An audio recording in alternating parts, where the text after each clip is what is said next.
আজ বানাবো ক্ষীর কাঁঠাল। কাঁঠালের ক্ষীর বানানোর জন্য প্রথমেই আমাদের কাঁঠালটাকে ছাড়িয়ে ওর থেকে কোয়াগুলো বার করে নিতে হবে। তোমাদের কারো যদি কোয়া বার করতে অসুবিধা হয় তাহলে বাজার থেকেও কিনে আনতে পারো। দেখো আমার কাঁঠালের কোয়াগুলো সব আমি বার করে নিয়েছি। এবার এর থেকে একটা একটা করে বিচিগুলো আমি সব বার করে আলাদা করে নেব। তারপর মিক্সিতে দিয়ে আমি এটা জুস করে নেব। আমার কাঁঠালের কোয়াগুলো থেকে আমি কাঁঠালের বিচিগুলো সব আলাদা করে নিয়েছি। দেখো এবার মিক্সির জারে দিয়ে আমি এটাতে জুস বানিয়ে নেব। অল্প অল্প করে এটার থেকে জুস বার করে নেব।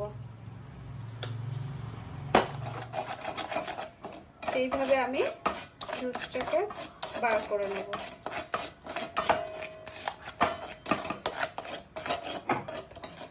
দেখো আমার কাঁঠালের জুসটা পুরো বার হয়ে গেছে, আর এই পরিমাণেই আমার অবশিষ্ট অংশটা বার হয়েছে এটার থেকে। তোমরা অবশ্যই এটা চেলে নেবে, না হলে এটার যে আঁশ ভাবটা সেটা এর মধ্যে গেলে মুখে যখন ক্ষীরটা খাবে তখন খেতে ভালো লাগবে না।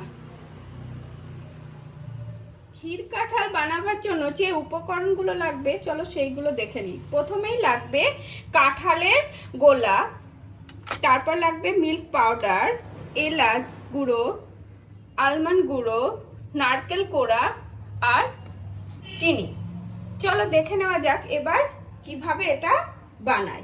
প্রথমেই কাঁঠালের গোলাটা আমি একটা কড়াইতে দিয়ে দেবো।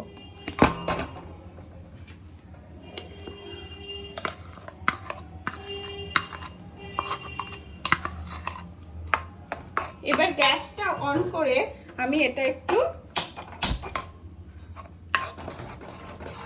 রান্না হতে দেব।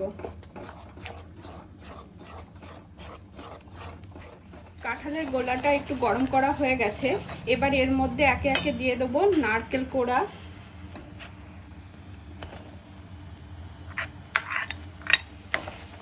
তারপর এটা একটু ভালোভাবে মিক্স করে নেব।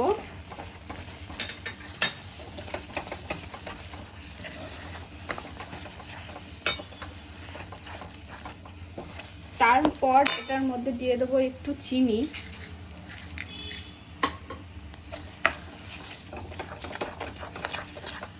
চিনি দিয়েও একটু ভালোভাবে মিক্স করে নিতে হবে।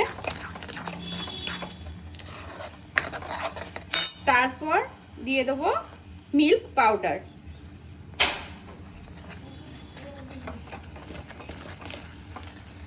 মিল্ক পাউডার দেওয়া হয়ে গেছে।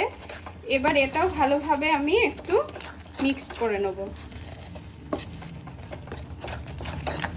আর যদি এই ক্ষীরটা খুব ঘন মনে হয় তাহলে এর মধ্যে একটু লিকুইড দুধ দিয়ে এটা একটু নেড়ে নেবে, তাহলে এটা পাতলা হয়ে যাবে।